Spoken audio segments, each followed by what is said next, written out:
Hello बच्चों, आज हम मैथ का एक बहुत इम्पोर्टेंट चैप्टर कवर करने वाले हैं जिसको हम बॉड मास के नाम से भी जानते हैं। देखो, बॉड मास का सबसे पहले तो अर्थ क्या होता है। बॉड मास के बी का सबसे पहले हम अर्थ देखेंगे। B4 होता है ब्रैकेट। ब्रैकेट को हिंदी में कोष्ठक कहते हैं, जिसमें सबसे पहले हम रेखीय, उसके बाद छोटा, मंझला तथा बड़ा कोष्ठक हल करते हैं। इसके बाद O4 ऑर्डर। ऑर्डर का मतलब का मतलब गुणा ही होता है, लेकिन इसको इस गुणा से पहले किया जाता है। फिर आता है D4 डिवीज़न, भाग, जिसको आप जानते हैं। M4 multiply. मल्टीप्लाई का मतलब गुणा। A4 एडिशन, ऐड, या ऐड मतलब जोड़। जोड़ का चिन्ह ऐसा होता है। S4 सब्सट्रैक्शन मतलब घटाना। अब इससे रिलेटेड कुछ क्वेश्चन हम इस वीडियो में कवर करेंगे। देखो, क्वेश्चन हमने लिख लिया है। इस क्वेश्चन को हम हल करने वाले हैं। इस क्वेश्चन में सबसे पहले आपको देखना है इस बॉड मास के नियम के अनुसार। अब बॉड मास में सबसे पहले ब्रैकेट लिखा है, लेकिन ब्रैकेट इसमें है नहीं, तो हम ब्रैकेट को छोड़ते हुए आगे बढ़ेंगे। ऑर्डर का मतलब का, तो यहाँ पर का दिख रहा है आपको, यहाँ पर है, क्या है, का। तो पहले हम यहाँ से इतने को हल करेंगे, बाकी को सेम सेम उतारेंगे नीचे। 6 + 4 × 2 माइनस 10 का 3, मतलब इसका मतलब भी गुणा ही होता है, लेकिन इसका हम का लिखते हैं। 10 × 3, इसको हम 30 लिखेंगे, भागे 2 + 4। अब इसके बाद हमें देखना है कि बॉड मास के आगे रूल का के बाद क्या कहता है। तो का के बाद क्या है, भाग।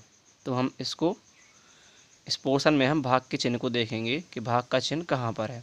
तो हमें यहाँ पर भाग का चिन्ह दिख रहा है, तो इसके बाद हम भाग के चिन्ह को हल करेंगे। 2 का भाग हमेशा दाएं वाली संख्या का भाग बाएं वाली संख्या में देना चाहिए।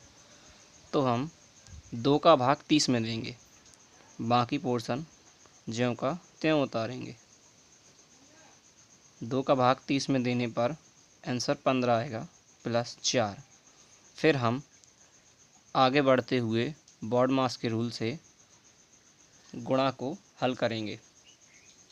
सबसे पहले हमें यहाँ पर गुणा दिख रहा है, तो हम 6 + 4 दूनी 8 माइनस 15 +4 ज्यों का त्यों उतारेंगे। इसके बाद हमें आगे बढ़ते हुए रूल में जोड़ दिखता है। फिर हम यहाँ से जोड़ वाली संख्याओं को जोड़ लेंगे। ये प्लस की है, ये प्लस की है, और इसके आगे कुछ नहीं है तो ये भी प्लस की है। तो इन तीनों को हम इसको और इसको जोड़ लेंगे। तो 6 × 4 = 10 और 8 = 18 माइनस 15।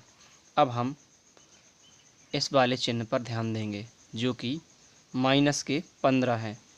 अब हम माइनस के 15 को प्लस के 18 में से घटा देंगे, तो हमें आंसर यहाँ पर 3 प्राप्त होता है, वो भी प्लस के, क्योंकि प्लस की संख्या ज़्यादा है और माइनस की संख्या कम। तो हमारा आंसर हो जाएगा 3।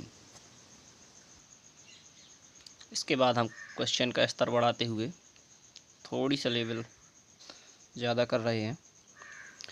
इस क्वेश्चन में हमको ब्रैकेट भी देखने को मिल रहा है, order, division, multiply, addition, subtraction, ETC चीज़ें देखने को मिल रही हैं। तो सबसे पहले हम इसमें ब्रैकेट देखेंगे, जो कि हमें यहाँ से शुरू करता है रेखीय, छोटा, मंझला और बड़ा। तो हमारे पास रेखीय है ना, इसलिए हम छोटा हल करेंगे। तो यहाँ से यहाँ तक आपको छोटा कोष्ठक दिख रहा है। तो सबसे पहले इसके अंदर की संख्याओं को माइनस के 4 हैं और प्लस के 2 और प्लस के 3, तो प्लस प्लस के आपस में जोड़कर अलग संख्या और माइनस की उस संख्या को प्लस की संख्या में से घटा देंगे। तो 3 और 2 5, और 5 में से 4 गए तो 1 बचा, वो भी प्लस का। अब हमारे पास केवल एक ही संख्या बची है, तो हम छोटा कोष्ठक को हटा देंगे। हमारे पास मंझला कोष्ठक +6 - 2 मंझला कोष्टक इस तरफ बड़ा लगाएंगे, -8 + 20 भागे 10 का 2, ये ज्यों का त्यों उतारेंगे। अब हमारे पास मंझला कोष्टक और बड़ा कोष्टक बचा हुआ है, तो हम मंझला कोष्टक को हल करेंगे। इसके लिए आपको 6 और 1 7, क्योंकि ये प्लस के हैं तो ये आपस में जुड़ जाएंगे, 7 - 2 आ जाएगा यहाँ पर। मंझला कोष्टक को ज्यों का त्यों लिखते हुए सवाल को ज्यों का त्यों लिख देंगे। अब हमें 7 में से 2 घटाने हैं, तो 7 में से 2 गया 5, वो भी प्लस का, क्योंकि 7 प्लस का है और संख्या ज़्यादा है प्लस की, तो हमारा मंझला कोष्टक यहाँ पर हट जाएगा। बाकी संख्या हम ज्यों की त्यों उतारेंगे और बड़ा कोष्टक लगा देंगे। फिर हमें अपने पिछले वाले रूल पे जाना है, क्योंकि अब कोष्टक हल हो चुके हैं। अब एक संख्या आपके पास निकल के आ चुकी है, जो कि आपको इस बॉडमास के रूल के हिसाब से हल करनी है। सबसे पहले ऑर्डर, तो ऑर्डर यहाँ पे लगा हुआ है का, तो पहले हम यहाँ से लेके इस पोर्शन को हल करेंगे। बाकी का सवाल ज्यों का त्यों उतारते हुए 10 का 2 यानी 10 दूनी 20। फिर हमें ऑर्डर के बाद भाग हल करना है, तो 20 का भाग 20 में देंगे तो कितना आएगा 1 + 8 - 5, ज्यों का त्यों लिख देंगे। अब क्योंकि गुणा तो है नहीं, तो जोड़ और घटाना पे ध्यान देंगे, तो माइनस के कितने 8 और प्लस का 1 और प्लस के 5, तो प्लस प्लस के जोड़ दो, 5 और 1 प्लस के 6 और माइनस के कितने 8, तो माइनस का आंसर कितना आ जाएगा 2, ये आपका आंसर है।